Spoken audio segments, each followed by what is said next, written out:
Study IQ IAS, आपका selection हमारा mission.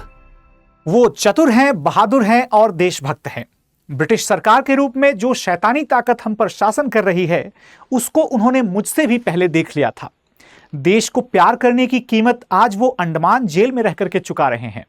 अगर कोई न्यायपूर्ण सरकार होती तो शायद उस सरकार में वो एक ऊंचे पद पर होते। दोस्तों, ये लाइनें 18 जून 1921 को अपनी पत्रिका यंग इंडिया में महात्मा गांधी ने विनायक दामोदर सावरकर के बारे में लिखी थी। जी हां, वही वीडी सावरकर जिनका हाल ही में 28 मई को जन्मदिवस था और जिनके बारे में पूरे देश में दो अलग अलग तरीके की बातें कही जाती हैं। एक तरफ जहां उनके समर्थक उनको एक प्रख्यात कवि और एक महान देशभक्त मानते हैं, वहीं दूसरी तरफ उनके विरोधी उन्हें उनकी माफीनामे के लिए एक ऐसा व्यक्ति मानते हैं जो कि अंग्रेजों के सामने झुक गया था और साथ ही साथ उन्हें सांप्रदायिक राजनीति का दोषी भी ठहराते हैं। दोस्तों, आज के इस लेक्चर में ना इधर की ना उधर की, बल्कि हम बात करेंगे एक संपूर्ण व्यक्तित्व की कि आखिर सावरकर थे कौन, उनका व्यक्तित्व जो बना वो कैसे बना, उनके कामयाबी और उनकी असफलताओं दोनों का लेखा जोखा हम लोग आज करेंगे। हम लोग ये भी जानेंगे कि उनके जीवन के दोनों पहलू, जिसमें एक तरफ जहां वो एक प्रसिद्ध क्रांतिकारी के रूप में नजर आते हैं, वहीं दूसरी तरफ एक ऐसे राजनेता के रूप में जो हिंदुत्व की राजनीति का शिखर पुरुष बन करके सामने आया।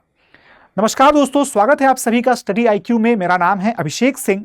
और दोस्तों, अगर आप सिविल सर्विसेज की तैयारी कर रहे हैं, आपका टारगेट है 2026 या 2027 का यूपीएससी का एग्जामिनेशन, तो आज बिल्कुल सही मौका है स्टडी IQ के P2I फाउंडेशन या लॉन्ग टर्म फाउंडेशन बैचेस में ज्वाइन करने का। इसमें ज्वाइन करने के लिए आप studyIQ.com पर जा करके अपना पसंदीदा कोर्स सेलेक्ट कर सकते हैं और यूज कर सकते हैं this particular code ASR Live। दोस्तों, ये कोड यूज करने पर आपका बेनिफिट ये होगा कि this particular course will be available to you at a very very affordable price. Alright everyone, तो बेसिकली अगर आप इसके अलावा पर्सनली मुझसे कनेक्ट करना चाहते हैं तो आप मेरे टेलीग्राम चैनल को भी ज्वाइन कर सकते हैं by scanning this particular code. Okay everyone, so basically बात करेंगे कि क्या सावरकर एक हीरो थे या फिर वो एक एंटी हीरो थे। देखिए, इमेज तो दो तरीके की होती है, या तो हीरो की या तो विलेन की। लेकिन कहीं कहीं कुछ हीरो ऐसे भी होते हैं जिनको कि एक बने बनाए ढांचे में हीरो नहीं माना जा सकता, बल्कि उनको एंटी हीरो इमेज के तौर पर भी कंसीडर किया जा सकता है। सावरकर को लेकर के देश में यही तीन तरह की ढांचे की बातें होती हैं। कुछ उनको मानते हैं कि वो एक विराट पुरुष हैं, वो एक शिखर पुरुष हैं हिंदुत्व की राजनीति के, एक अप्रतिम देशभक्त और एक ऐसे व्यक्ति जो शायद अपने समकालीन व्यक्तियों में सबसे अधिक बड़ा खतरा थे ब्रिटिश राज के लिए। या फिर दूसरा वर्ग उनको मानता है कि वो एक एंटी हीरो हैं, उस वक्त की एस्टैब्लिश्ड आइडियोलॉजी के अगेंस्ट खड़े होने वाले एक ऐसे व्यक्ति जिनकी अपनी खुद की एक आइडियोलॉजी थी। और तीसरा वर्ग दोस्तों, वो कहता है कि सावरकर ना तो हीरो हैं ना तो एंटी हीरो हैं, बल्कि एक विलन है, एक ऐसे विलन जिनकी राजनीतिक विचारधारा का अंतिम नतीजा देश के राष्ट्रपिता कहे जाने वाले महात्मा गांधी की हत्या के रूप में निकलता है और जिनकी राजनीतिक विचारधारा आगे चल करके देश को एक सांप्रदायिक राजनीति के रूप में एक ऐसा घाव देती है जो शायद कभी भी पूरा ना हो पाए। यह पक्ष सावरकर को जिन्ना के जितना ही रिस्पॉन्सिबल मानता है for the partition of India. दोस्तों, बात अगर सावरकर की जाए तो सबसे पहले हमें देखना पड़ेगा कि सावरकर की जिंदगी की शुरुआत आखिर कैसे होती है। दरअसल में 1883 में 28 मई का वो दिन था जिस दिन विनायक दामोदर सावरकर का जन्म होता है। जन्म के बहुत समय बाद तक उनके माता पिता जीवित नहीं रहे और इसी वजह से दोस्तों, जिस गांव में, भागुर नाम के जिस गांव में नासिक के नजदीक उनका जन्म हुआ था, वो गांव दरअसल में कोंकणी चितपावन ब्राह्मणों का गांव था। और ये चितपावन ब्राह्मण दरअसल में उस समय पेशवा के राज के दौर से काफी ज्यादा गरीबी में जीने के आदी हो चुके थे, क्योंकि पेशवाओं के दौर में उनकी बात कुछ और थी, पेशवाओं के बाद के समय में उनकी पारिवारिक स्थिति कुछ खास बेहतर नहीं थी। ऐसे में माता पिता की डेथ के बाद उनके बड़े भाई गणेश सावरकर और उनकी बहन मैनाबाई ये उनका पालन पोषण करते हैं। दरअसल में दोस्तों, सावरकर की आइडियोलॉजिकल डेवलपमेंट के पीछे उनके पालन पोषण और उस माहौल का बहुत बड़ा योगदान रहा जो उन्होंने अपने शुरुआती जीवन में देखा। हालांकि सावरकर जो हैं, उनकी शादी एक ऐसे परिवार में होती है जिस परिवार की लड़की यमुनाबाई थी और जो कि एक बड़ा ही संपन्न परिवार था। दोस्तों, इस विवाह के ठीक अगले वर्ष सावरकर पुणे के मशहूर फर्ग्यूसन कॉलेज में एडमिशन लेते हैं। जी हाँ दोस्तों, ये वही कॉलेज था जिसके फाउंडर डायरेक्टर्स के रूप में उस समय बॉम्बे प्रोविंस के जाने माने राजनेता जैसे कि बाल गंगाधर तिलक या फिर गोपाल गणेश अगरकर जैसे व्यक्ति जुड़े हुए थे। इतना ही नहीं, इसी कॉलेज के 2 छात्र जिनका नाम आप सबने सुना होगा, एक का नाम था दामोदर चापेकर और एक का नाम था बालकृष्ण चापेकर।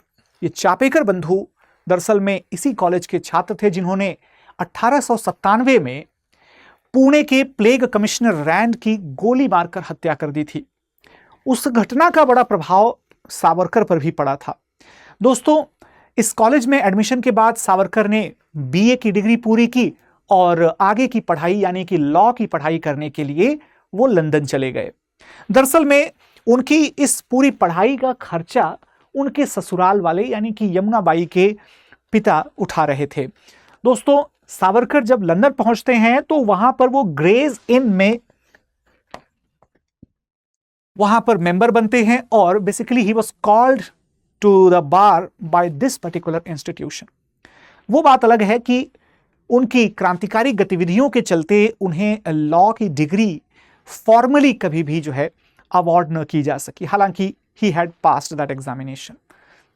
वेल दोस्तों, अब जब सावरकर पहुंचते हैं लंदन, वहां से उनकी लाइफ की एक अलग जर्नी शुरू होती है। लेकिन उसके पहले ही अपने यंग एजेस में ही सावरकर काफी सारी अचीवमेंट्स प्राप्त कर चुके थे। फॉर एग्जाम्पल, जैसे कि दोस्तों, उन्होंने अपने भाइयों के साथ मिलकर के मित्र मेला नाम के संगठन की स्थापना की थी और आगे चल करके यही मित्र मेला अभिनव भारत के नाम से जाना गया। अभिनव भारत सोसाइटी, जो कि दोस्तों Italian revolutionary organisation young Italy से इंस्पायर्ड एक ऐसा ही संस्थान था जो कि क्रांतिकारियों या कहें कि स्लीपर सेल्स के रूप में क्रांतिकारियों को अलग अलग सूचनाएं पहुंचाने का काम करता था। इसके अलावा दोस्तों, ये जो अभिनव भारत है आगे चल करके यंग इंडिया सोसाइटी के नाम से जानी गई, जिसका ठीक अगर हम देखें तो इंस्पिरेशन क्या था, young Italy society. Well, after reaching Britain, London पहुंचने के बाद या ब्रिटेन पहुंचने के बाद उनका जो आवास बनता है वो था इंडिया हाउस। दोस्तों, ये इंडिया हाउस दरअसल में वही जगह थी जहां पर श्यामजी कृष्ण वर्मा, जिनको एक मशहूर क्रांतिकारी के साथ साथ एक मशहूर विचारक भी माना जाता है, श्यामजी कृष्ण वर्मा दरअसल में ब्रिटेन में भारतीय क्रांतिकारियों के, खासकर जो यंग रिवोल्यूशनरीज आ रहे थे, उनका एक बहुत बड़ा सपोर्ट सिस्टम थे। वो उनके द्वारा इस्टेब्लिश किया गया इंडिया हाउस दरअसल में क्रांतिकारियों की शरण स्थली के रूप में जाना गया। और दोस्तों, वो न सिर्फ स्टूडेंट्स को पढ़ने के लिए मोटिवेट करते थे, बल्कि उन्हें भारत की आजादी के लिए क्रांति में भी शामिल होने के लिए मोटिवेट करते थे। उन्होंने फ्री इंडिया सोसाइटी की स्थापना की थी। इनफैक्ट दोस्तों ध्यान रखिएगा, राइट, इंडियन सोशियोलॉजिस्ट नाम का एक मैगजीन भी श्यामजी कृष्ण वर्मा वो पब्लिश करते थे। और दोस्तों, इसके अलावा Indian home rule society in London, इस नाम से एक संस्था भी उन्होंने बना रखी थी। हालांकि इस संस्था के बारे में कई सारे विद्वान कहते हैं कि ये सिर्फ ऑन पेपर्स थी, बट वी विल प्रोसीड। दोस्तों, इसके अलावा अगर बात करें तो इंडिया हाउस में रहते हुए सावरकर ने अपनी पढ़ाई पूरी करने के अलावा एक बड़ी मशहूर किताब भी लिखी, जिसका टाइटल आप सब जानते होंगे, the first war of Indian independence, भारताच्या प्रथम स्वातंत्र्य समर, भारत का पहला आजादी का युद्ध। दोस्तों, भारत की आजादी के पहले युद्ध का नामकरण करने वाले दरअसल में सावरकर ही थे, जिन्होंने 1857 की महान लड़ाई को, महान विद्रोह को इस नाम से बुलाना शुरू किया। दरअसल में दोस्तों, इस स्टे के दौरान उनकी एक मुलाकात महात्मा गांधी से भी होती है, जो उस वक्त दरअसल में ब्रिटिश क्राउन से मिलने के लिए साउथ अफ्रीका से आए हुए थे। और उसी यात्रा के दौरान महात्मा गांधी ने 1909 की ही उस यात्रा के दौरान अपनी बड़ी मशहूर किताब लिखी थी, जिसको हम हिंद स्वराज के नाम से जानते हैं। दोस्तों, इसके अलावा वहां रहते हुए सावरकर ने रशियन क्रांतिकारियों से, जिनको कि उस वक्त निहिलिस्ट कहा जाता था, उनसे बॉम्ब मेकिंग का आर्ट भी सीखा। साथ ही साथ उन्होंने कई सारे रिवोल्यूशनरी आर्टिकल्स भी लिखे और पैम्पलेट्स वगैरह जो है वो डिस्ट्रीब्यूट करवाने शुरू किए। लेकिन अब यहां से काफी सारे ऐसे घटनाक्रम होंगे जिनसे सावरकर की मुश्किलें बढ़ने लगेंगी। दरअसल में दो इंपॉर्टेंट इंस्टेंसेस यहां पर नोट करने लायक हैं।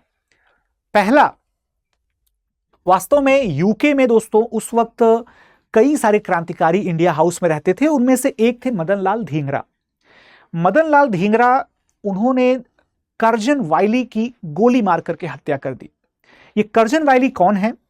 दरअसल में दोस्तों, लॉर्ड कर्जन को 1905 में होने वाले बंगाल विभाजन का दोषी मान करके क्रांतिकारी उनकी जान के पीछे पड़े हुए थे। लेकिन अब लॉर्ड कर्जन को न मार सके तो इसकी कीमत उनके भतीजे ने चुकाई। उनका नेफ्यू, जिसका नाम था कर्जन वाइली, जो कि एक एमपी भी था और साथ के साथ एक सिविल सर्वेंट भी पहले रह चुका था, तो उसकी गोली मार करके हत्या किसने कर दी? मदनलाल धींगरा ने।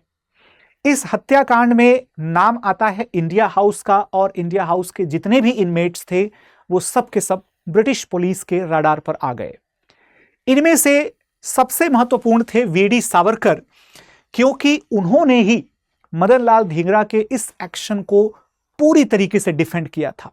जहां बाकी लोग उसे क्रिटिसाइज कर रहे थे, वहां सावरकर उसे डिफेंड करने में लगे हुए थे। दोस्तों, इसके अलावा एक और बड़ी घटना होती है।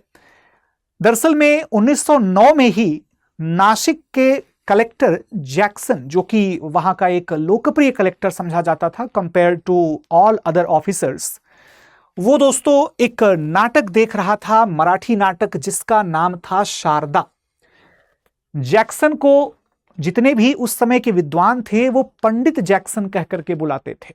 जैक्सन मराठी और संस्कृत दोनों भाषाओं का बड़ा शौकीन था और अच्छी जानकारी रखता था। लेकिन उसको दरअसल में अपने प्रो ब्रिटिश इंप्लीमेंटेशंस के लिए क्रांतिकारी सख्त नापसंद करते थे, जिसकी वजह से अनंत लक्ष्मण कन्हेरे नाम के क्रांतिकारी ने, जो कि एक यंग बॉय था, बेसिकली अगर देखा जाए तो मुश्किल से 18 साल की उम्र थी उसकी, उन्होंने इस पंडित जैक्सन को, या सिर्फ अगर जैक्सन को कहें तो, गोली मार दी।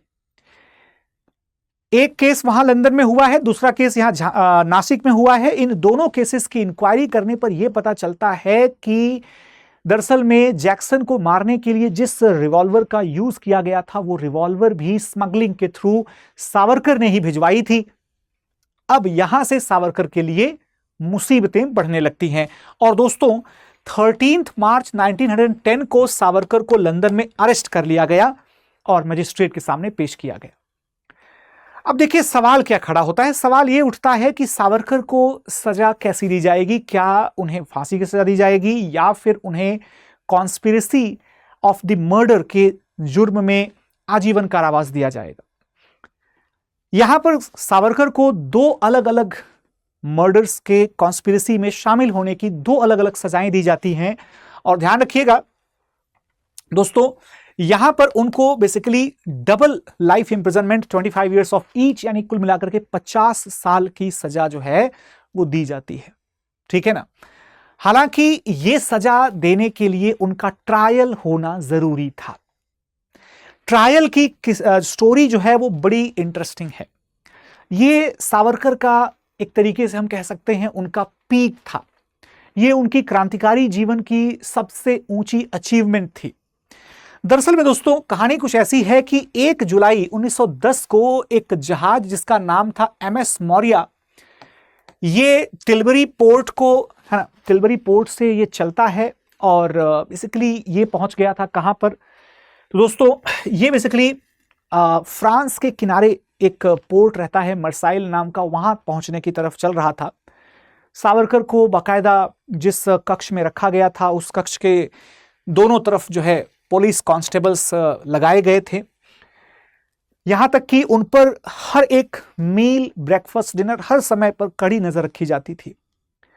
इन सभी रेस्ट्रिक्शंस के दौरान 1 हफ्ते का समय बीत गया और उस 1 हफ्ते का समय बीतने के दौरान दोस्तों तारीख रहती है, ध्यान रखिएगा, 8 जुलाई की, 8 जुलाई की, जहां पर फ्रांस का मर्साइल नाम का जो पोर्ट है वो बिल्कुल नजदीक था, या कहें कि लगभग जहाज पोर्ट पर पहुंच ही चुका था। सावरकर सुबह सुबह जो है अपने जहाज में, अपने चैम्बर में बने हुए टॉयलेट में जाते हैं और दरवाजा अंदर से बंद रहता है। बाहर जो है वो 2 कांस्टेबल्स बैठे रहते हैं, एक थे मोहम्मद सिद्दीकी और दूसरे कांस्टेबल थे जिनका नाम था अमर सिंह। ये दोनों कांस्टेबल्स पहरा दे रहे होते हैं। बहुत देर से दरवाजा नहीं खुलता है। आखिरकार जब उन्हें शक होता है तो कांस्टेबल्स खिड़की में से झांक करके देखते हैं तो सावरकर वो पॉट होल में एंटर करने की कोशिश कर रहे थे। हालांकि दोस्तों उसमें असफल रहने के बाद वहां पर एक 12 इंचेस के आसपास की विड्थ की एक खिड़की बनी हुई थी, उसमें से कूदने की कोशिश कर रहे थे।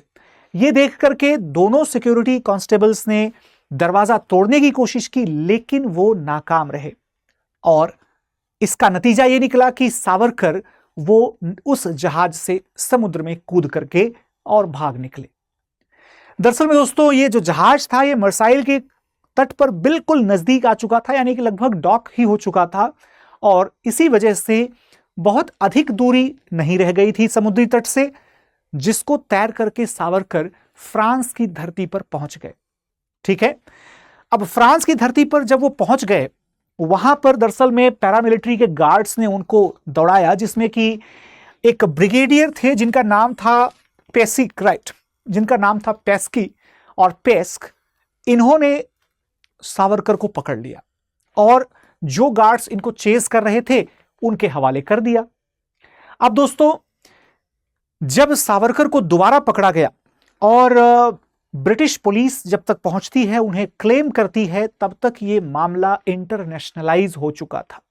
ध्यान रखिएगा, सावरकर का यह मानना था कि वो फ्रेंच सॉइल में हैं तो उनका जो ट्रायल होगा वो फ्रेंच लॉ के मुताबिक होगा। उनका यह मानना था कि भाई जो फ्रेंच ब्रिगेडियर है, अगर वो बाई चांस उन्हें मजिस्ट्रेट के सामने प्रस्तुत कर दे तो ये वहां की लीगल प्रोसीडिंग्स का हिस्सा बन जाएंगे और ब्रिटिश प्रोसीडिंग्स से बचे रहेंगे। अनफॉर्चुनेटली उस फ्रेंच ब्रिगेडियर को इंग्लिश ही नहीं आती थी और सावरकर की तमाम कोशिशों के बावजूद वो उनकी बात नहीं समझ सका और अल्टीमेटली सावरकर जो है उनके ऊपर ब्रिटिश पुलिस का क्लेम आ गया। लेकिन ध्यान देने वाली बात यह है कि फ्रांस और ब्रिटेन के बीच में उस समय तक किसी तरीके की कोई एक्स्ट्राडिशन ट्रीटी नहीं हुई थी, यानी कि प्रत्यर्पण संधि जैसी कोई चीज नहीं थी। ऐसे में यह मामला दोस्तों इंटरनेशनलाइज हो गया और यह मामला कहां पर गया? यह मामला गया the permanent court of international arbitration. 1910 में दोस्तों ये ट्रायल चलता है और जिसका फैसला 1911 में आता है। और क्योंकि दोनों देश इस बात पर एग्रीड थे कि सावरकर एक एब्सकॉन्डिंग क्रिमिनल हैं, जिनके ऊपर इंटिमिडेशंस के चार्जेस लगे हुए हैं, जिनके ऊपर ट्रायल होने वाला है, तो इसलिए आर्बिट्रेशन कोर्ट ने सावरकर के अगेंस्ट ये फैसला दिया और ब्रिटिश के हवाले इनको कर दिया गया। ध्यान रखिएगा, वापस से ये उसी MS मौर्या शिप में बिठा दिए जाते हैं और ये जहाज दोस्तों फाइनली, ध्यान रखिएगा, 22 जुलाई 1910 को ये जहाज निकल पड़ता है। जब तक ये बॉम्बे नहीं पहुंच जाते हैं तब तक इनकी जर्नी चलती रहती है। 23 दिसंबर 1910 को दोस्तों जब अदालत इनको सजा देती है लाइफ इंप्रिजनमेंट की, तब तक पूरी तरीके से किस्मत या कहें कि कानून दोनों इनके खिलाफ हो चुके थे। वास्तव में 30 जनवरी 1911 को कोर्ट के फाइनल वर्डिक्ट का अनाउंसमेंट होता है, यानी कि 2 केसेस चल रहे थे साइमल्टेनियसली, दोनों केसेस में अलग अलग फैसले आए और दोनों केसेस का फैसला मिला करके इनके ऊपर कुल मिलाकर के 50 साल की इंप्रिजनमेंट की सजा लाद दी गई। ठीक है, इसके बाद शुरू होती है जर्नी काला पानी की, यानी कि अंडमान निकोबार पहुंचने की। दोस्तों, अंडमान निकोबार दरअसल में 27 जून 1911 को इनको एक स्टीमर में, जिसका नाम था SS महाराजा, उस स्टीमर में बिठा करके अंडमान की पोर्ट ब्लेयर की सेलुलर जेल में भेज दिया जाता है, जहां पर ये 12 साल की सॉलिटरी कन्फाइनमेंट की सजा काटेंगे। यहां तक सावरकर की जर्नी एक अनपैरेलल्ड जर्नी है। डायरेक्ट इन्वॉल्वमेंट भले ही इनका न रहा हो, लेकिन abetment to the activities of killing the British police officials and civil servants, यानी कि उस समय के जो स्टैंडर्ड क्रांतिकारी गतिविधियां होती थी उनमें इनका योगदान जरूर था। साथ ही साथ इंडिया हाउस में रहते हुए या फिर अपने होम टाउन में रहते हुए, दोनों ही कंडीशन में इन्होंने कई क्रांतिकारियों को प्रेरित भी किया था। यहां तक की जो कहानी है वो सावरकर के उस उजले पक्ष को दिखाती है जिस सावरकर को भारत सेलिब्रेट करना चाहता है। और दोस्तों, जैसा कि आप देख भी सकते हैं कि इनको सेल नंबर 7 में और कैदी नंबर 32778 के रूप में रखा गया था, और जहां पर दोस्तों, जहां पर इन्होंने एक बड़ा मशहूर काव्य जिसको कमला काव्य कहा जाता है, उसको उन्होंने सेलुलर जेल की अपने कक्ष की दीवारों पर पत्थरों से, नाखूनों से, मेटल के टुकड़ों से लिखने की कोशिश की और इनफैक्ट लिखा भी। यहां से शुरुआत होती है सावरकर के जीवन के दूसरे पक्ष की। अगर आपने वीडियो यहां तक देख लिया है दोस्तों, उम्मीद करता हूं कि आपने जरूर देखा होगा। अब यहां से आपको सावरकर की लाइफ का सेकंड एस्पेक्ट पता चलता है, जिसके बारे में आप सब आजकल सोशल मीडिया पर काफी सारी चीजें सुनते हैं और देखते भी हैं। दरअसल में दोस्तों, क्लेमेंसी पिटीशंस की शुरुआत जब सावरकर सेलुलर जेल में पहुंचते हैं उसके 1 महीने के बाद ही हो जाती है। जस्ट आफ्टर 1 month ही submitted his first clemency petition 30 August 1911 को, और जिसको कि 3 सितंबर को रिजेक्ट भी कर दिया गया। ठीक है, अब यहां से दोस्तों एक के बाद एक, for example next clemency petition उन्होंने 14 नवंबर 1913 को सबमिट की थी, जिसमें इन्होंने एड्रेस किया था गवर्नर जनरल के home minister basically sir Reginald Craddock को, और कहते हैं कि अगर आप हमें जेल से रिलीज कर देते हैं तो भारतीयों का भरोसा ब्रिटिश साम्राज्य में और भी गहरा हो जाएगा। यहां से दोस्तों मैनिपुलेटिव कन्वर्सेशंस शुरू हो जाते हैं। 1917 में सावरकर ने एक बार फिर से क्लेमेंसी पिटीशन को सबमिट किया, और जिसमें उन्होंने सिर्फ अपने लिए नहीं बल्कि जितने भी प्रिजनर्स थे उन सब के लिए एक जनरल एमनेस्टी, जनरल क्लेमेंसी की डिमांड की। दरअसल में दोस्तों, अंडमान निकोबार की इस सेलुलर जेल में, जिसको काला पानी की सजा भी कहते थे, यहां पर कैदियों का जीवन बहुत ही ज्यादा कठिन था। उन्हें जानवरों की तरह कोल्हू में जोता जाता था और उनसे वो कोल्हू चलवाया भी जाता था। उनके हाथों में, पैरों में शैकल्स यानी कि बेड़ियां पड़ी रहती थी, जिसके चलते उनकी जो रेगुलर रूटीन एक्टिविटीज थी वो भी बहुत मुश्किल से हो पाती थी। हालांकि बाद में over the period of time कुछ सुधार भी होते हैं, लेकिन कितने भी सुधारों के बावजूद अगर देखें तो सेलुलर जेल की जो सजा थी वो वास्तव में एक बड़ी कठोर सजा थी।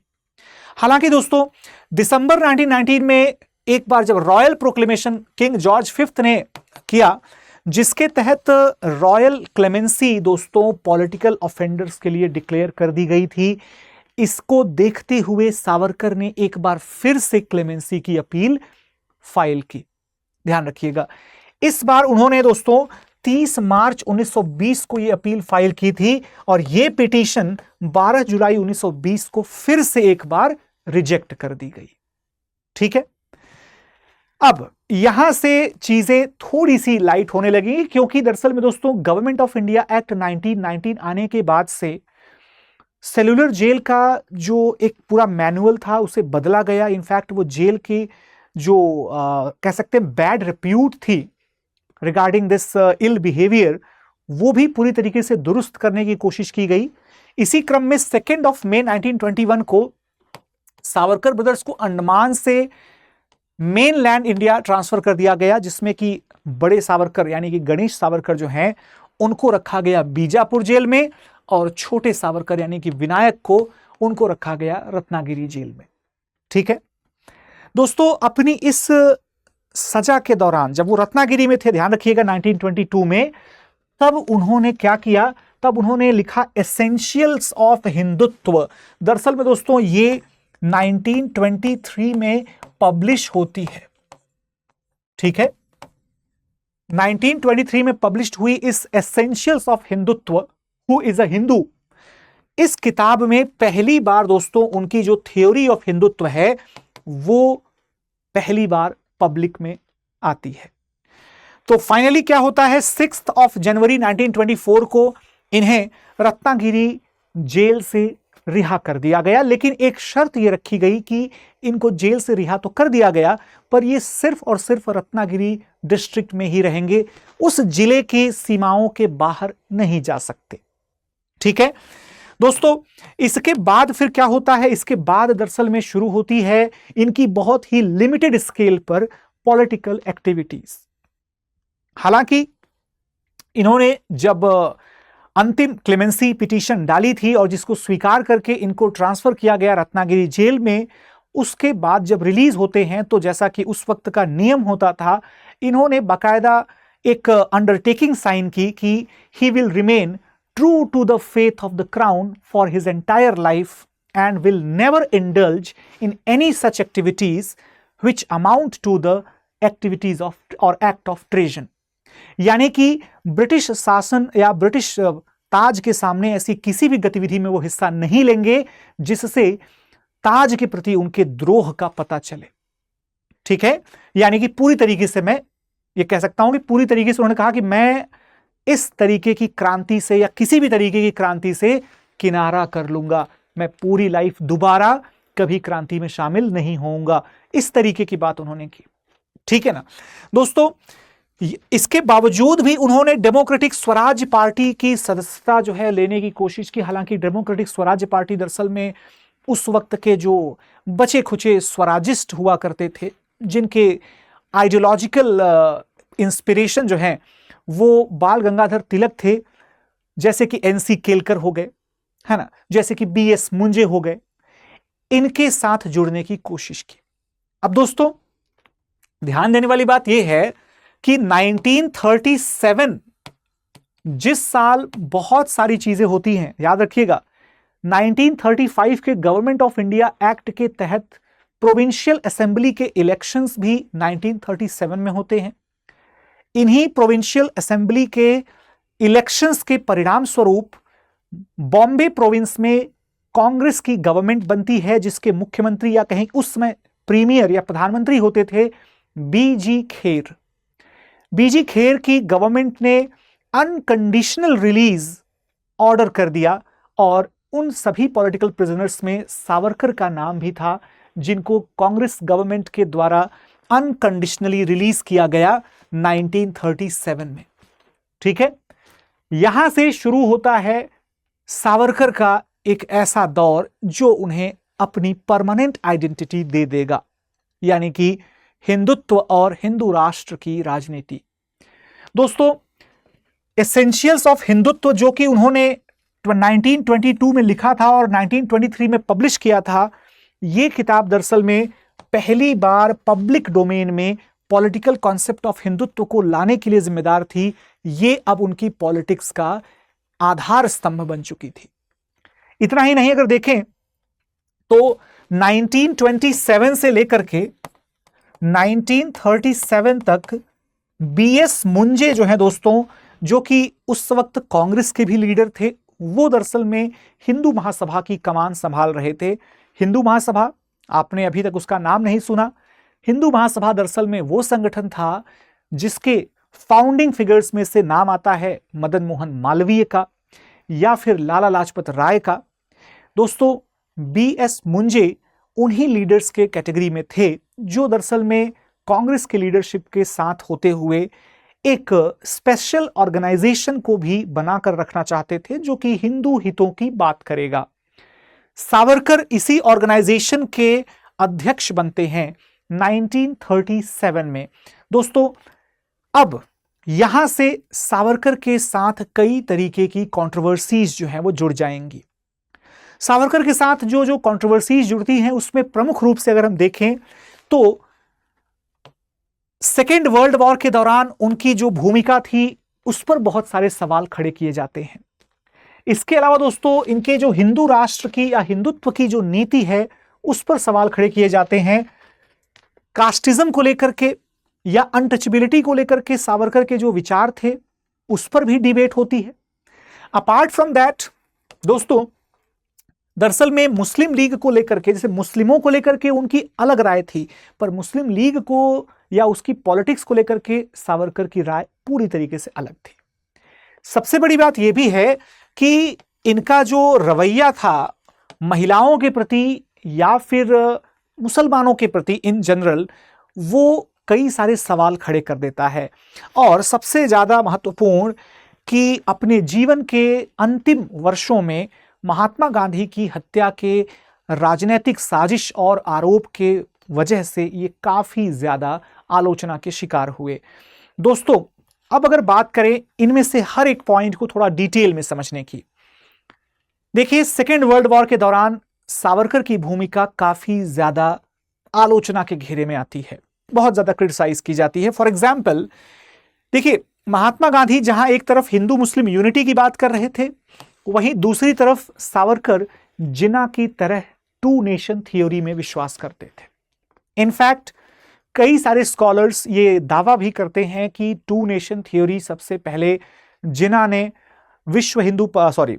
भारतीय हिंदू महासभा या अखिल भारतीय हिंदू महासभा का अध्यक्ष बनने के बाद अपने भाषण में पहली बार 1937 में की थी। हालांकि इसका दावा बहुत अधिक सब्सटेंशियल नहीं माना जाता, क्योंकि टू नेशन थ्योरी एक ऐसा टॉपिक है जिस पर अलग अलग स्कॉलर्स के अलग अलग ओपिनियन हैं। कुछ स्कॉलर्स मानते हैं कि सबसे पहली बार 1876 में सर सैयद अहमद खान ने इस तरीके का एक एड्रेसल दिया था, या फिर 1888 में मेरठ में या 1887 में बनारस में अलग अलग जगहों पर अपने भाषणों में सर सैयद अहमद खान ने सेपरेट नेशन यानी कि मुस्लिम्स को एक सेपरेट कम्युनिटी, सेपरेट कौम, सेपरेट नेशन बताते हुए अपने भाषण दिए थे। इस मामले को हम एक अलग डिबेट का हिस्सा समझ सकते हैं, आज के टॉपिक का हिस्सा ये नहीं है। इसके अलावा दोस्तों, हिंदू महासभा के अध्यक्ष के तौर पर सावरकर जो हैं, इन्होंने सेकेंड वर्ल्ड वॉर में एक बड़ा विचित्र सा नारा दिया। वो नारा क्या था? Hinduise all politics and militarise all the Hindudom. मतलब कि सभी हिंदुओं को आप क्या कर दो, सभी हिंदुओं का सैन्यकरण कर दो, उनको सैनिक के रूप में बना दो और पूरी राजनीति का हिंदूकरण कर दो। यानी कि उनके हिसाब से यह तभी पॉसिबल था जब ब्रिटिश वॉर एफर्ट्स को हम भारत में सपोर्ट करेंगे। उनके हिसाब से ब्रिटिश वॉर एफर्ट्स को सपोर्ट करना ये सभी भारतीयों की जिम्मेदारी थी। इनफैक्ट उन्होंने बाकायदा हिंदू मिलिटराइजेशन बोर्ड्स की स्थापना करवाई, जिनका काम था सेकेंड वर्ल्ड वॉर में ब्रिटिश इंडियन आर्मी में भारतीय खासकर हिंदुओं के युवकों की भर्ती करना। दोस्तों, कई सारे स्कॉलर्स इसको महात्मा गांधी के रिक्रूटिंग सार्जेंट वाले रोल से कंपेयर करते हैं, जो कि उन्होंने 1914 से लेकर 18 के दौरान फर्स्ट वर्ल्ड वॉर में रोल किया था, जहां पर उन्होंने भारतीयों से ब्रिटिश का सपोर्ट करने की अपील की थी। पर उस समय की परिस्थितियां बिल्कुल अलग थी। उस समय भारतीयों के लिए एक सेल्फ रूल की डिमांड कर पाना वो भी बहुत बड़ी बात थी, और उस समय ये एक्सपेक्टेशन भी थी कि अगर हम ब्रिटिश का सपोर्ट करते हैं तो शायद हमें कुछ रिलैक्सेशंस, कुछ प्रोविजंस मिल जाएं सेल्फ रूल के नाम पर। लेकिन 1942 या 39 से 44-45 के बीच में इस समय की कंडीशन बिल्कुल अलग थी। इस समय इंडिया में इंडियन नेशनल मूवमेंट और डिमांड ऑफ फ्रीडम दोनों बिल्कुल पीक पर चल रहे थे। पूरे देश में क्विट इंडिया मूवमेंट जोरों शोरों से चल रहा था, लेकिन सावरकर की अलग ही पॉलिटिक्स यहां पर देखने को मिलती है। दोस्तों, जब कांग्रेस ने क्विट इंडिया मूवमेंट लॉन्च किया था, ध्यान रखिएगा, और उसमें अलग अलग बॉयकॉट है ना, अलग अलग बॉयकॉट की अपील भी की थी, तो यहां पर दरअसल में सावरकर ने है ना एक बाकायदा लेटर लिखा और उस लेटर में उन्होंने अपील की कि stick to the posts, stick to your posts, don't resign. दोस्तों, क्विट इंडिया मूवमेंट में महात्मा गांधी का ये आह्वान था। हालांकि वो आंदोलन के पहले ही दिन गिरफ्तार हो गए थे, पर 8 अगस्त को जब उन्होंने ग्वालियर टैंक ग्राउंड मुंबई में संबोधन किया था, तब उनका ये कहना था कि हमें, खासकर जितने भी भारतीय गवर्नमेंट जॉब्स में हैं, उनको रिजाइन नहीं देना है, बल्कि उनकी लॉयल्टी वो इंडियन नेशनल कांग्रेस की तरफ, नेशनल लीडर्स की तरफ होनी चाहिए। ठीक है, तो इस बात को लेकर के भी कई सारे स्कॉलर्स क्रिटिसाइज करते हैं कि रिजाइन न करने की बात तो पहले से ही इस आंदोलन का पार्ट हुआ करती थी। लेकिन ध्यान दीजिएगा, यहां पर रिजाइन न करना एक बात है, और अपनी एफिलिएशन, अपनी डेडिकेशन को ब्रिटिश की तरफ रखना, ये कॉल जो सावरकर ने दी थी, this was a matter of heavy criticism. ठीक है, इसके अलावा दोस्तों ध्यान रखिएगा, जब ये हिंदुत्व और हिंदू राष्ट्र की राजनीति की शुरुआत करते हैं, ये भी एक बड़ा ही क्रिटिकल मैटर माना जाता है। दरअसल में 1937 से 42 तक, जब तक वो हिंदू महासभा के प्रेसिडेंट रहे, दोस्तों, उन्होंने जितने भी भाषण एनुअल सेशंस में दिए हैं, उनका एक पूरा कंपाइलेशन किया गया और हिंदू राष्ट्र दर्शन के नाम से ये कंपाइलेशन ऑफ स्पीचेस ये पब्लिश किया गया। इससे एक बात तो साफ साफ पता चलती है, और वो ये है कि दरअसल में जो ये हिंदू राष्ट्र है, ये पूरी तरीके से आइडेंटिटी पॉलिटिक्स है, identity based upon the historical, geographical and cultural factors, जिसमें कि दोस्तों ध्यान रखिएगा, पुण्य भूमि और पितृभू, पुण्य भू एंड पितृभू, ये संस्कृत के दो शब्द हैं। यानी कि ऐसे व्यक्ति वही सच्चे हिंदू हैं, वही सच्चे भारतीय हैं जिनकी पुण्य भूमि, यानी कि जिनके धार्मिक स्थल भारत में हैं, जिनकी पितृभूमि यानी कि जिनके पैटर्नल स्पेस, जिनका है ना एंसेस्ट्रल प्लेस, वो भारत में है, उन्हीं को सच्चा भारतीय माना जा सकता है, उन्हीं को सच्चा हिंदू माना जा सकता है। ये उनकी आइडियोलॉजी का बेसिक मीनिंग होता था। दोस्तों, यहां पर स्वधर्म और स्वराज को भी डिफाइन किया गया बेसिकली। तो भारत के लिए जो स्वधर्म बोला गया, वो कहा गया कि हिंदू धर्म भारत का अपना धर्म है, स्वधर्म। ध्यान देने वाली बात यह है कि यहां पर हिंदुइज्म के फोल्ड में सावरकर जो हैं वो सभी इंडिक फेथ्स को काउंट करते थे।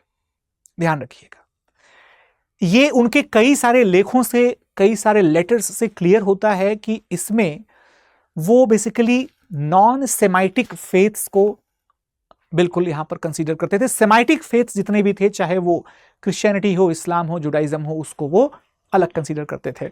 यहां पर दोस्तों ध्यान देने वाली बात यह भी है कि नेशनलिज्म जो इन्होंने प्रोपाउंड किया, ये दरअसल में हिंदूज का ही नेशन, हिंदूज के लिए ही नेशन था। मतलब हिंदुओं का राष्ट्र हिंदुओं के लिए, हिंदुओं की व्यवस्था से चलेगा, ऐसा इनका नेशनलिज्म होता था। यानी कि हम कह सकते हैं कि इनके राष्ट्रवाद की जो परिभाषा थी वो एक्सक्लूशनरी और बिलिजरेंट हुआ करती थी। यानी कि हम कह सकते हैं कि एक तरीके से भेदभाव परक और है ना, बेसिकली है ना, कह सकते हैं कि कुछ समूहों को निष्कासित करने वाली भी हुआ करती थी। इसको उस समय की राजनीति के हिसाब से, जब देश में ऑलरेडी कम्युनलिज्म बिल्कुल पीक पर था, जब देश में हिंदू मुस्लिम यूनिटी अपने सबसे निचले स्तर पर थी, दंगों की संभावनाएं हमेशा से बहुत ज्यादा थी, उस समय यह राजनीतिक विचारधारा सबसे बड़े नुकसान का कारण बन चुकी थी। इसके अलावा दोस्तों, सावरकर के थॉट्स जो हैं वो कास्टिज्म और अनटचेबिलिटी को लेकर के भी चर्चा का विषय बनते हैं।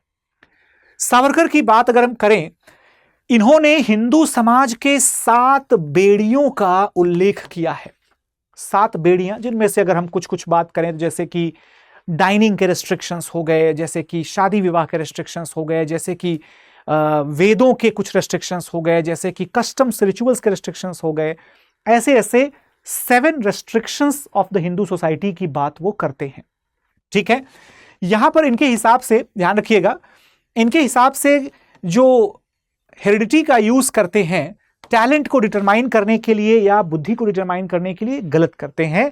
इनके हिसाब से किसी भी व्यक्ति का जो काबिलियत है उसकी या फिर उसके जो कैरेक्टरिस्टिक्स हैं वो कंटेम्पररी सिचुएशंस, उसकी सराउंडिंग्स, उसके अपब्रिंगिंग्स से बनते हैं, ना कि उसकी जेनेटिक्स से या ना कि उसके एंसेस्ट्रल कनेक्शन से बनते हैं।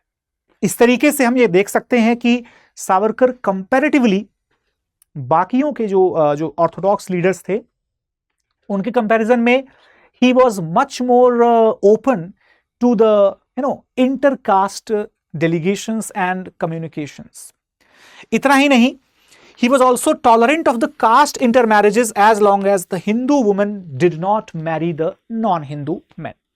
यानी कि इनके हिसाब से अगर हिंदू किसी गैर हिंदू से विवाह नहीं करता तो बिल्कुल ठीक बात है, बिल्कुल ठीक बात है। लेकिन साथ ही साथ इनका यह भी कहना था कि ये जो वैवाहिक संबंध होते हैं ये दरअसल में एक तरीके से इवोल्यूशनरी प्रोसेस का पार्ट है और उसको मेंटेन करने की जिम्मेदारी हमारे एंसेस्टर्स ने निभाई है। इस तरह से दोस्तों हमें देख सकते हैं कि एक तरीके का है ना क्रॉस रेफरेंस है, एक तरीके का यहाँ पर कॉन्ट्राडिक्शन है उनके थॉट्स के प्रोसेस में। सबसे बड़ी बात यह है कि ये जो है शूद्र और ब्राह्मण्स के बीच में बहुत ज़्यादा मैरिटल रिलेशंस के सपोर्टर नहीं थे, खासकर जब डॉक्टर बी आर अम्बेडकर जो हैं वो इस बात की चर्चा करते हैं।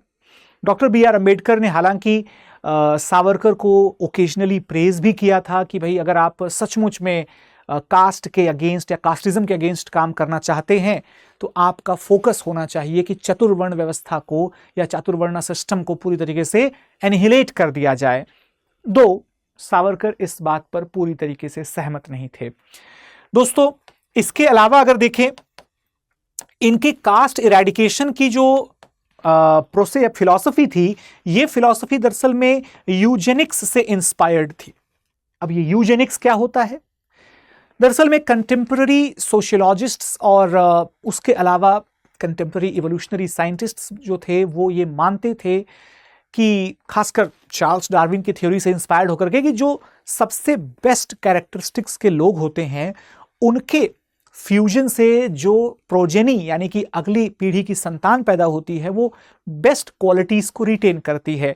सावरकर का मानना ये था कि जो ये कास्टिज्म है दरअसल में ये एक समय ऐसा आएगा कि अपने आप ही है ना सबके सब लोग उसी तरीके के उन्नत फीचर्स या हाईएस्ट फीचर्स से ब्लेस्ड हो जाएंगे और जो ये अनटचेबिलिटी या जो डिस्क्रिमिनेटरी प्रैक्टिसेस हैं या जो डिफरेंसेस हैं अपीयरेंसेस में या फिजिकल एट्रीब्यूट्स में वो सारी चीज़ें ख़त्म हो जाएंगी। दोस्तों ये इंडिकेट करता है कि कंटेम्पररी स्कॉलर्स के बारे में कि उनकी क्या थॉट प्रोसेस थी और साथ ही साथ सावरकर के बारे में भी कि वो इस तरीके की एक सुप्रीमेसिस्ट थ्योरी में भी विश्वास करते थे शायद, जिसके बारे में हम बहुत श्योरली नहीं कह सकते। क्यों? क्योंकि ऐसा कोई डायरेक्ट टेक्स्ट सावरकर ने खुद नहीं लिखा है, पर स्कॉलर्स का ये इन्फ्रेंस जो है कहता है। अपार्ट फ्रॉम दैट दोस्तों इन्होंने सभी जातियों के लिए खुला रहने वाला एक मंदिर भी बनाया रत्नागिरी में, जिसको कि कहा गया पतित पावन मंदिर, जो कि उस वक्त के हिसाब से एक बड़ी बात थी, क्योंकि नासिक में कालाराम मंदिर में जहां पर डॉक्टर बी आर अम्बेडकर ने टेम्पल एंट्री मूवमेंट भी किया था, वहां पर दोस्तों दलितों को, उस समय के जो दलित थे यानी कि डिप्रेस्ड क्लासेस, उनको प्रवेश करने की अनुमति नहीं थी। लेकिन इस पर्टिकुलर टेम्पल में जो सावरकर ने बनवाया था, यहां पर सभी वर्गों को प्रवेश करने की अनुमति भी थी और साथ ही साथ इंटर डाइनिंग यानी कि एक से दूसरी जातियों के साथ बैठकर खाना खाने वगैरह की प्रक्रिया भी की जाती थी। इससे उनके कास्टिज्म को लेकर के थोड़े ओपन माइंडेडनेस का पता चलता है। दोस्तों यहां तक कि वेजिटेरियनिज्म को लेकर के भी महात्मा गांधी से कहीं ज्यादा लीनियंट वीडी सावरकर हुआ करते थे। महात्मा गांधी जहां एक तरफ सख्त खिलाफ थे किसी भी जानवर को मारने की, और खाने तो दूर की बात है, उसके खिलाफ सोचना भी कि हां उसको खाया जा सकता है, यह भी गांधी की विचारधारा के खिलाफ था। लेकिन गांधी जी इसी वजह से, है ना, पूरी तरीके से अहिंसावादी कहे जाते हैं।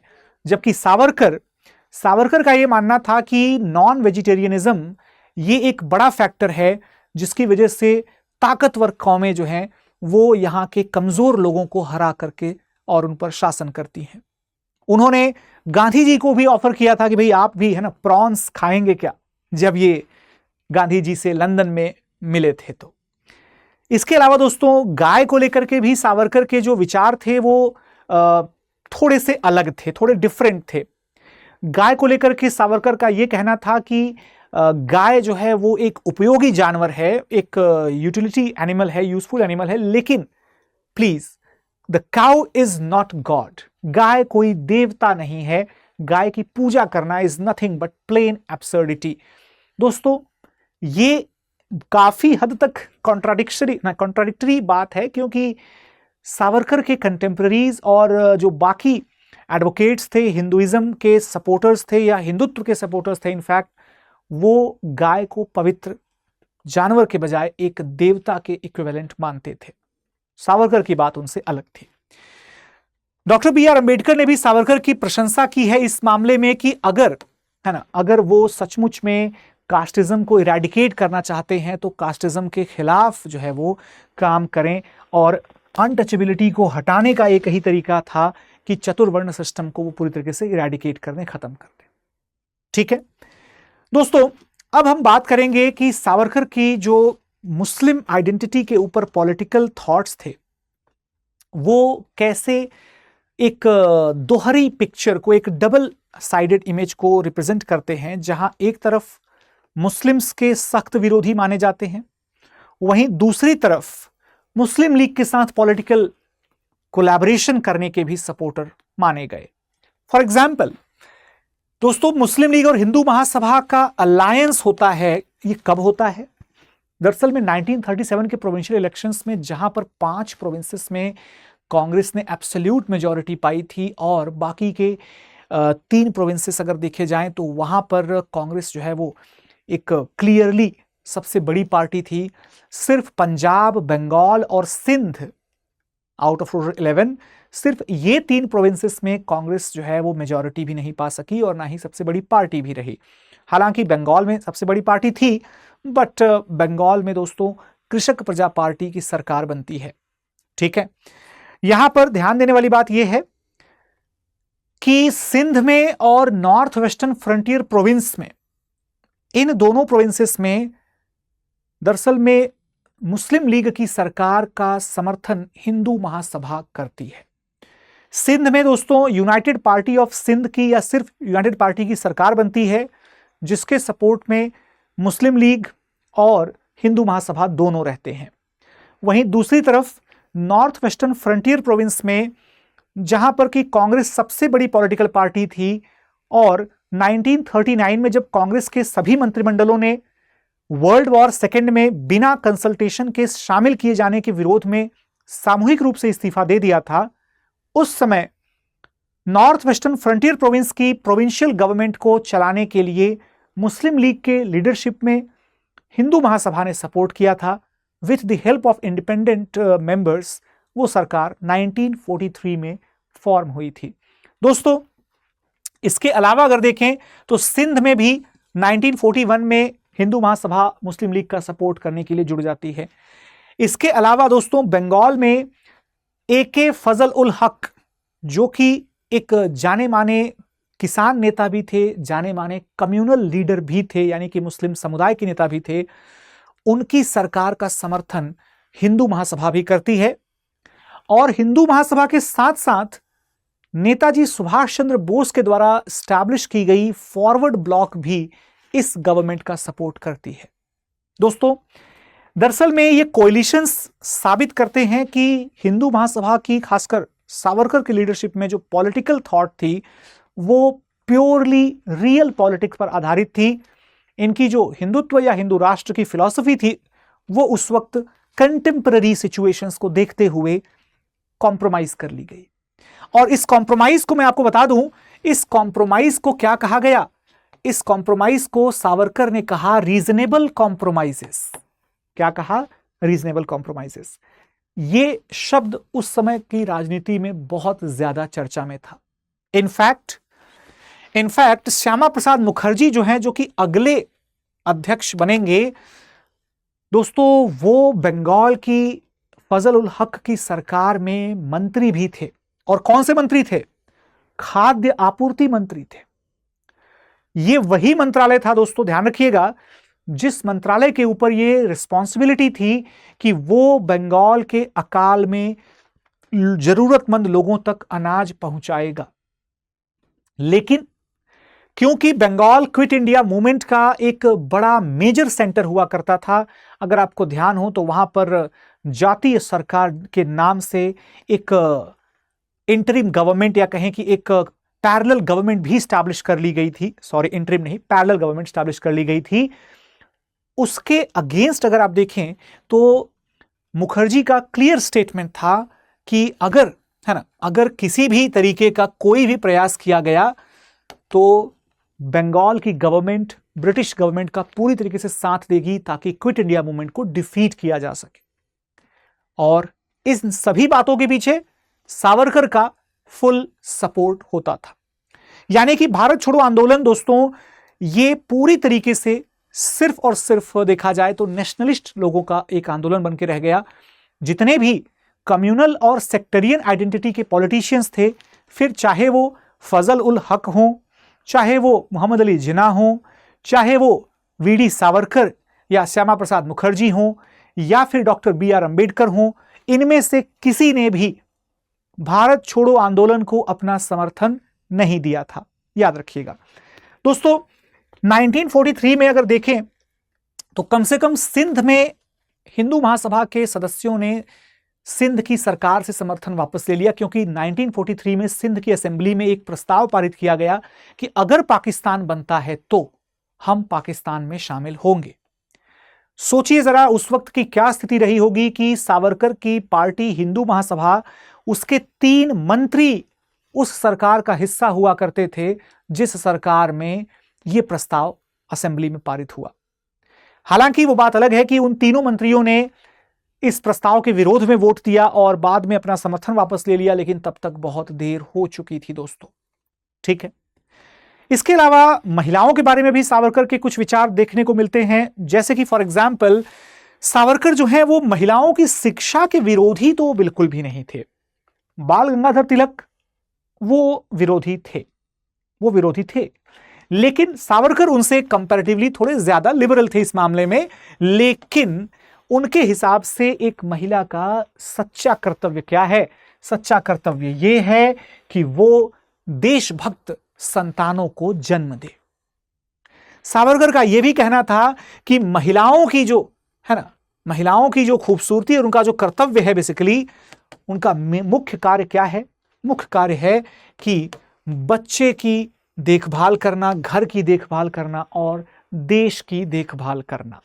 यानी कि basically he wanted that perennial duty, the eternal duty of the servitude of the women. वो उनकी मातृत्व की और बेसिकली सेवत्व की भूमिका में ज्यादा देखते थे। वेल दोस्तों, मुस्लिम्स के बारे में अगर बात करें तो सावरकर अपने पॉलिटिकल स्पीचेस में, अपने लेटर्स में, अपने बुक्स में हर एक एक्सप्रेशन ऑफ थॉट उनका मुस्लिम्स के बिल्कुल अगेंस्ट जाता है। हालांकि स्टार्टिंग में वो हिंदू मुस्लिम यूनिटी पर एम्फेसाइज करते थे। इनफैक्ट 1909 में उनकी 1857 के बारे में जो बुक लिखी गई उसमें भी उन्होंने इस बात को बहुत अप्रिशिएट किया है।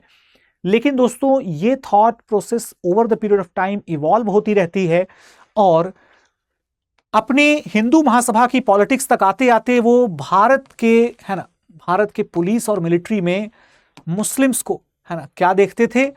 ये देखते थे कि भारत की पुलिस और मिलिट्री में अगर मुस्लिम्स की मौजूदगी रहती है तो ये देश के साथ धोखा कर सकते हैं, जो कि दोस्तों एक बहुत ही अनएक्सपेक्टेड और बहुत ही स्टूपिंग लो लेवल का एक विचार कहा जा सकता था उस वक्त की राजनीति के हिसाब से। हालांकि दोस्तों, इनका यह भी मानना था कि पुलिस में, मिलिट्री में, पब्लिक सर्विसेज में मुस्लिम्स को किसी भी तरीके की रिस्पॉन्सिबिलिटी, डिसीजन मेकिंग पावर नहीं देनी चाहिए। यहां तक कि फैक्ट्रीज में, या खासकर जो हथियारों की फैक्ट्रीज हैं, एम्यूनिशंस की फैक्ट्रीज हैं, उनका मालिक बनाना या उनमें काम करना या मैनेजरियल पोजीशंस देना, उस पर बैन लगा देना चाहिए। आप समझ सकते हैं कि ये एक डिविजिव पॉलिटिक्स का सबसे बड़ा एविडेंस था। यहां पर दोस्तों कई सारे हिस्टोरियंस, चाहे वो रशल मैकडॉर्मेट हो, लियोनार्ड ए गॉर्डन हो, या फिर बेसिकली एंसल एम्ब्री हो, फ्रांसिस पर्टेच हो, हर एक व्यक्ति ने सावरकर के थॉट्स को, उनकी आइडियाज, उनकी बुक्स को, उनके लिटरेचर को एक्सक्लूसिवली एंटी मुस्लिम कहा है। ध्यान रखिएगा दोस्तों, इन सभी के बाद जिस बात के लिए सावरकर को सबसे ज्यादा कड़े समय का सामना करना पड़ा, खासकर भारत की आजादी के बाद, वो था गांधी की हत्या। महात्मा गांधी की हत्या नाथूराम गोडसे के द्वारा 30 जनवरी 1948 को कर दी गई थी, जब वो अपनी प्रार्थना सभा में भाग लेने के लिए जा रहे थे।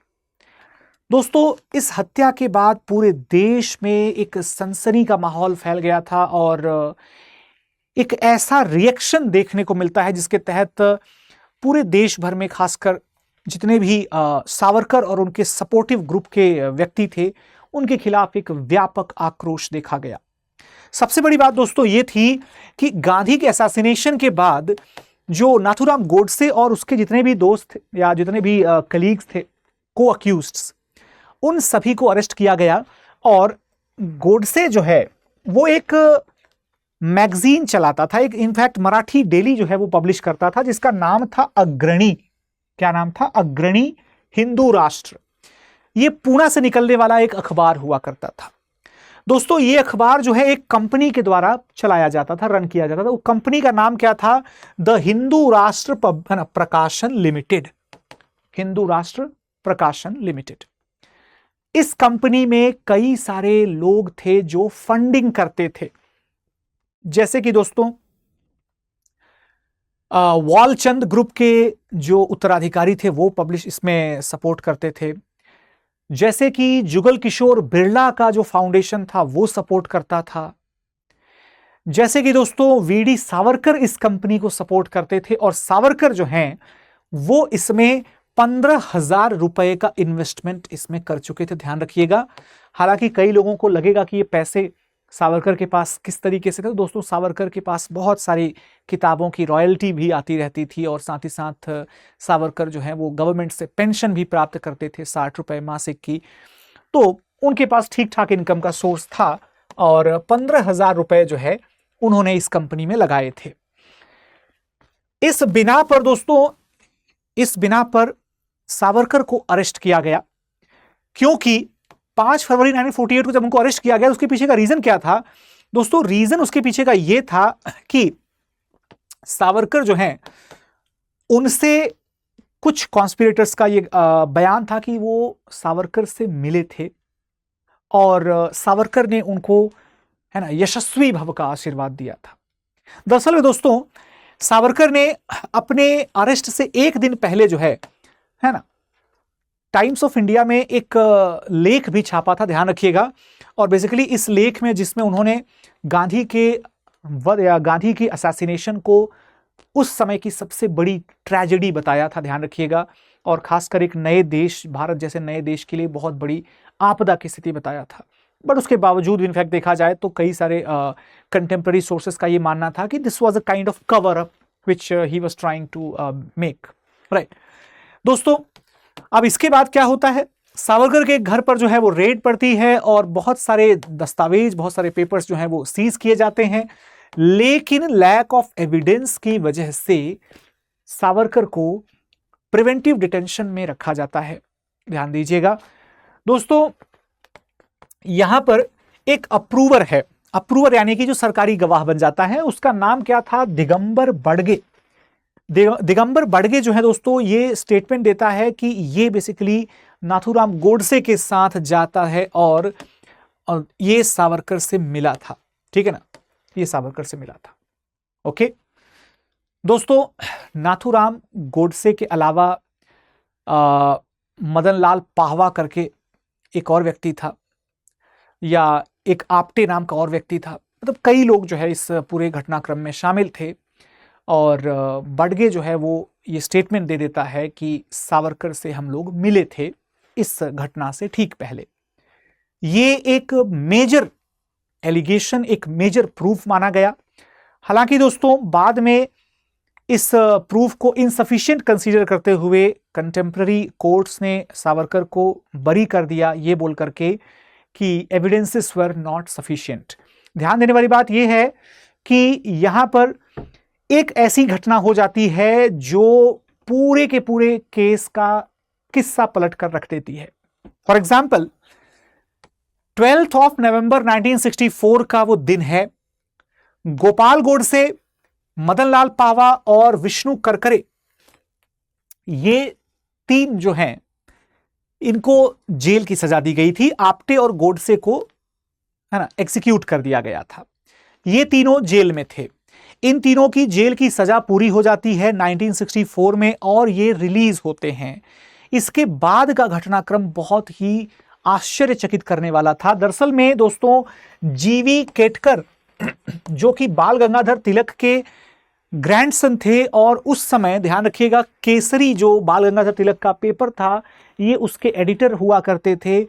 इन्होंने बाकायदा इन तीनों के सम्मान में एक समारोह आयोजित किया और बाकायदा एक बयान जारी किया कि इन तीनों ने या बाकी जो जितने भी लोग थे उन्होंने मिलकर के जब हत्या की साजिश रची थी, इस बात के बारे में वो 6 महीने पहले से जानते थे। इस स्टेटमेंट के आने के बाद से पूरे देश में बवाल मच गया। उस वक्त के गृहमंत्री गुलजारी लाल नंदा जो हैं, उन्होंने सुप्रीम कोर्ट के सीनियर एडवोकेट गोपाल स्वरूप पाठक को यह जिम्मेदारी दी कि आप एक इंक्वायरी कमीशन गठित करने में हेल्प करिए बेसिकली, और तब तक प्रिलिमिनरी इंक्वायरी आपको करनी है। दोस्तों उसके बाद सुप्रीम कोर्ट के रिटायर्ड जज जीवन लाल कपूर की अध्यक्षता में एक आयोग गठित किया जाता है जिसको कहते हैं कपूर कमीशन। कपूर कमीशन दोस्तों कई सारे विटनेसेस को री एग्जामिन करता है। कपूर कमीशन नए विटनेसेस भी इस मैटर से जुड़े हुए उनको सामने लाता है। फॉर एग्जाम्पल अगर देखें तो सावरकर के सेक्रेटरी और बॉडीगार्ड भी जो है उनसे भी पूछताछ की जाती है और उन्होंने इस बात को जस्टिफाई किया कि गोडसे और आप्टे ये दोनों बड़गे के साथ आकर के सावरकर से मिले थे उससे पहले जिस दिन गांधी की हत्या की गई थी।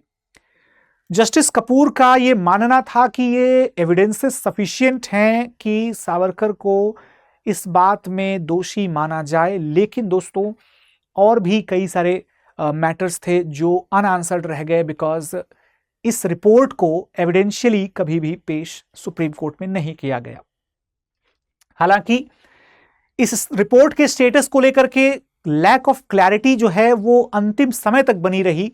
कई विटनेसेस जो री एग्जामिन हो सकते थे उनको नहीं किया गया और खासकर जो बड़गे था, बड़गे उसको कपूर कमीशन ने कभी नहीं बुलाया दोबारा अपनी गवाही को दोबारा टेस्टिफाई करने के लिए, जबकि बड़गे जिंदा था और बड़गे वहीं बॉम्बे में ही, उस समय जो बॉम्बे था आज का मुंबई, वहीं पर काम भी करता था।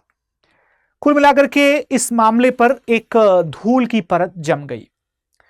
दोस्तों सावरकर के अंतिम वर्षों की अगर हम बात करें, अपने अंतिम समय तक आते आते सावरकर को सबूतों के अभाव में गांधी की हत्या के आरोपों से बरी कर दिया गया था और उन्हें जेल से छोड़ दिया गया, जिसके बाद दोस्तों सरकार ने उनको दोबारा से गिरफ्तार किया इस आरोप में कि वो हिंदू वर्गों को भड़काने के लायक भाषण दे रहे हैं। हालांकि बाद में उनको इस मामले से भी एक्विटल कर दिया गया। दोस्तों 1956 में जब doctor B R Ambedkar Vijayadashami के दिन नागपुर में दीक्षा भूमि में कई लाख अनुयायियों के साथ हिंदू धर्म त्याग करके बौद्ध धर्म में दीक्षा लेते हैं, परिवर्तन करते हैं, उस बात को सावरकर ने क्रिटिसाइज किया। उस बात को सावरकर ने कहा कि एक यूजलेस एक्सरसाइज है, जिसके बदले में दोस्तों अंबेडकर ने भी सावरकर को क्रिटिसाइज किया। और साथ ही साथ अगले साल एक बार कोशिश की गई कि सावरकर के अलावा जितने भी उस समय के क्रांतिकारी थे, खासकर जो फर्स्ट फेज के रिवोल्यूशनरीज थे, जैसे कि बारिंद्र घोष हो गए, भूपेंद्र नाथ दत्ता हो गए, है ना, इन सभी क्रांतिकारियों के सम्मान के लिए दोस्तों राजा महेंद्र प्रताप, जो कि खुद भी एक क्रांतिकारी रह चुके थे, जो कि मौलवी बरकतुल्लाह के साथ मिलकर के और अब्दुल्ला सिंधी के साथ मिलकर के काबुल में भारत की पहली निर्वासित सरकार 1918 में इस्टेब्लिश कर चुके थे, उन्होंने संसद में एक प्रस्ताव रखा कि इन सभी क्रांतिकारियों को देश की सेवा के बदले में रिकॉग्नाइज किया जाए। लेकिन दोस्तों इसमें सावरकर का नाम भी था, भूपेंद्र नाथ दत्ता का भी नाम था, बारिंद्र घोष का भी नाम था। इस प्रस्ताव को भारत की संसद में पास नहीं होने दिया गया। ध्यान देने वाली बात यह है कि बिल्कुल अंतिम समय में दोस्तों वीडी सावरकर, जब उनकी पत्नी की डेथ हो जाती है 1963 में, उसके बाद से उनकी कंडीशन थोड़ी खराब होने लगती है। 1 फरवरी 1966 को दोस्तों इन्होंने अन्न जल का त्याग कर दिया, पूरी तरीके से इन्होंने खाना पीना छोड़ दिया, और जिसके लिए इनका एक शब्द था जिसका नाम था प्रयोपवेश। प्रयोपवेश बेसिकली दोस्तों जैसे जैनिज्म में संलेखना या संथारा की प्रक्रिया होती है, वैसे ही है ना चित्पावनों में प्रयोप्रवेश की भूमिका होती थी। हालांकि दोस्तों सावरकर ने अपने मृत्यु से ठीक पहले यह भी कहा था कि उनके अंतिम संस्कार के बाद जो 10वीं या 12वीं 13वीं की जो भी प्रोसेसेस होती हैं वो सब नहीं होनी चाहिए और सीधा सीधा उनका अंतिम संस्कार होना चाहिए। इस तरीके की बातें इंडिकेट करती हैं कि शायद मतलब एक ट्रेडिशनलिस्ट के रूप में वो नहीं जाना चाहते थे और उनको अपने आप को एक प्रोग्रेसिव हिंदू के रूप में पहचाने जाना काफ़ी पसंद हो सकता था। दोस्तों इन्होंने कई सारे लिटरेरी कंपाइलेशंस भी किए, जैसे कि first war of Indian independence, फिर Hindutva who is a Hindu, 6 glorious epochs of Indian history and Majhi Janmathep यानी कि my life sentence, life imprisonment. Overall इस तरीके से दोस्तों फाइनली क्या होता है, फाइनली 26 ऑफ फरवरी 1966 को वीडी सावरकर की डेथ हो जाती है और दोस्तों उनकी जन्म शताब्दी यानी कि 1983 में उनके जन्म के 100 साल पूरे होने पर कंटेम्पररी इंदिरा गांधी सरकार ने ये स्टैंप जो है उनके याद में जारी किया। तो दोस्तों हम सब ने इस वीडियो में ये जाना कि सावरकर के जीवन के अलग अलग पहलू क्या थे, किस हद तक सावरकर को हीरो माना जा सकता है, किस हद तक उन्हें एंटी हीरो माना जा सकता है और किस हद तक उन्हें विलेन माना जा सकता है। उम्मीद करता हूं कि बिना किसी बायस के, बिना किसी इंक्लिनेशन के ये प्रस्तुति आपको पसंद आई होगी। बहुत बहुत धन्यवाद आप सभी का दोस्तों। Thank you so much everyone and make sure कि in case if you are preparing for 2026 civil services examination, don't forget to join the long term batches of study IQ। आप ज्वाइन कर सकते हैं by visiting the website of study IQ and by selecting your course and using this code ASR live. दोस्तों अगर आप 31 से पहले enrol करते हैं तो आपको अर्ली स्टार्ट का ऑफर भी मिल सकता है, यानी कि ये कोर्सेस मैक्सिमम डिस्काउंटेड प्राइस पर आपके लिए अवेलेबल रहेंगे। तो देर मत करिए, आज ही एनरोल करिए। और दोस्तों मिलते हैं हम लोग नेक्स्ट क्लास में, नेक्स्ट लेक्चर में। तब तक के लिए बहुत बहुत शुक्रिया। Thank you so much everyone, take care, bye and जय हिंद। स्टडी IQ IAS, आपका सिलेक्शन हमारा मिशन।